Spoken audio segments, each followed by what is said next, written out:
You've heard these phrases and thought, that sounded aggressive. That was dismissive. That was rude. And you were wrong most of the time.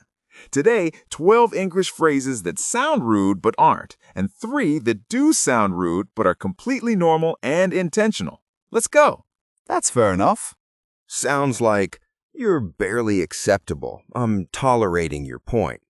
Actually means, I accept that. Your reasoning makes sense to me. I'm not going to argue. I can't make Thursday. Would Friday work instead? That's fair enough. Friday works for me. This is one of the most misread phrases in British English.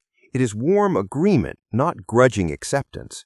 When a British person says, that's fair enough, they mean your point is reasonable and they have no objection. It is a positive response. Mishearing it as dismissal can create unnecessary tension in professional conversations. With all due respect, sounds like I am about to disrespect you. Actually means I disagree with you, and I'm using formal language to signal that clearly while staying professional. With all due respect, I think the data tells a different story than the one we've been presenting. This one is genuinely complex because it is used to precede a disagreement. But it's not rude. It's a formal signal that says, I am about to challenge what you just said, and I want you to know I'm doing it deliberately and professionally, not carelessly.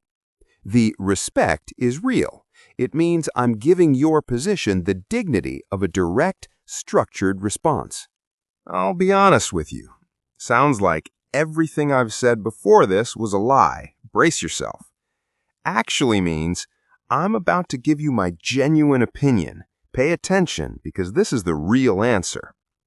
I'll be honest with you. I think the timeline is too optimistic and we need to have that conversation now.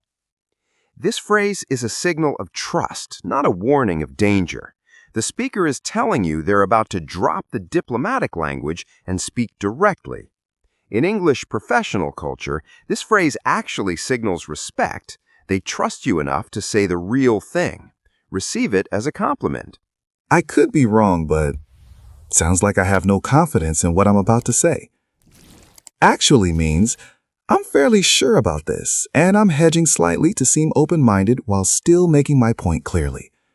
I could be wrong, but I think this approach has already been tried and didn't perform well last time.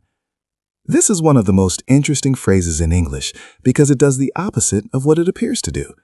The speaker is usually quite confident. They use I could be wrong as a polite buffer to soften a strong assertion. It signals intellectual humility while still landing the point. If someone says this to you, listen carefully. What follows is likely their actual firm opinion. I'm just saying. Sounds like I'm being unnecessarily provocative and refusing to take responsibility for it. Actually means I've made my point and I'm stepping back from it. I want you to consider it, but I'm not pushing for a fight.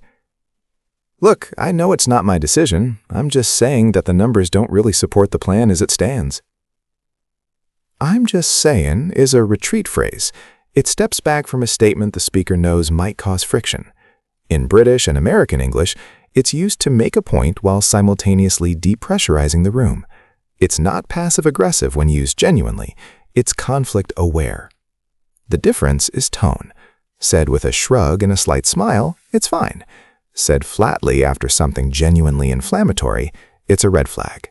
As I mentioned, sounds like you weren't listening and I'm making you feel bad about it. Actually means I'm connecting this new point to something I said earlier, for clarity, not criticism. As I mentioned in the brief, the deadline has already been moved twice, so this version needs to be final. Context is everything here. In writing, especially emails, as I mentioned, can carry a pointed tone if it's been a recurring issue. In spoken conversation, however, it's almost always a genuine reference marker, not a reprimand. The key is whether there's an underlying pattern of the person not listening. One use in a meeting, neutral. The 5th time in a week, in writing, in bold, pointed. Read the full context before reacting. That's one way to look at it. Sounds like your take is wrong and I'm barely acknowledging it. Actually means I see your perspective and I hold a different one. Both can exist. I'm not conceding. That's one way to look at it. I've been thinking about it more from the user's perspective, which leads me somewhere different. This phrase is genuinely ambiguous, and that ambiguity is intentional. A generous reading, the speaker acknowledges your view as valid and is about to offer theirs. A less generous reading, they don't agree and are being politely noncommittal. The phrase that follows tells you everything. If they continue with their own perspective thoughtfully, it was genuine. If they stop there and change the subject, it was a soft dismissal. Never judge this phrase in isolation. Not to be rude, but sounds like something extremely rude is about to happen. Actually means I'm about to say something blunt or direct that I'm aware might land awkwardly, and I'm flagging it in advance. Not to be rude, but I think we're about 3 meetings away from a decision that should have been made in 1. The reputation of this phrase is almost entirely negative, and unfairly so. Yes, it often precedes a direct or blunt statement, but the fact that the speaker is flagging it in advance means they are aware of the social contract, and they're trying to honor it. Compare not to be rude to just saying the blunt thing with no warning at all. The warning is the courtesy. The real problem is when the thing that follows is genuinely malicious, but most of the time, it's simply honest. Whatever works for you. Sounds like I resent having to accommodate you, and I want you to know it. Actually means I have no strong preference. You decide, and I'll make it work. 3 o'clock, 4 o'clock, whatever works for you. I'm open all afternoon. This phrase has been weaponized by television and social media to the point where many people now flinch at it. But in everyday British and American English, it is very commonly used as genuine flexibility, particularly when scheduling or making plans. The tell is in the tone and the context. Said with warmth and an open gesture, it is genuine. Said flatly after a request that frustrated the speaker, it is passive-aggressive. Learn to read the room, not just the words. Good for you. Sounds like, I don't care at all and I'm barely pretending to. Actually means, I'm genuinely pleased about your achievement or decision. Well done. I got the promotion. Oh, good for you. You've worked so hard for that. Congratulations. This is the most tonally dependent phrase on this entire list. Said with warmth and eye contact, good for you is a genuine, heartfelt expression of happiness for someone else.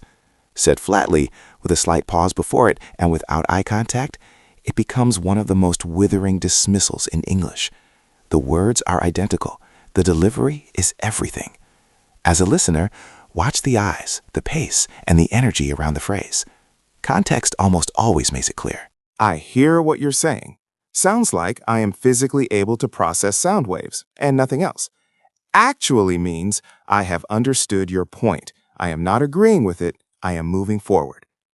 I hear what you're saying, and I think there's real merit in that view. I just think the risk outweighs the upside at this stage. This is one of the most professionally useful phrases in English. It's the perfect bridge between listening and disagreeing. It acknowledges the other person's contribution without conceding the argument. It does not mean I agree. It means I have registered your point and I'm continuing. In negotiation, in management, in any high-stakes conversation, this phrase keeps the room civil while allowing you to hold your position. These 3 are different.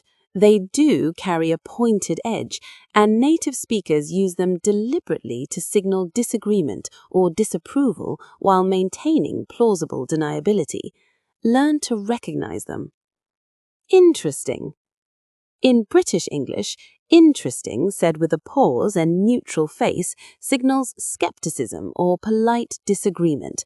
It is rarely enthusiastic.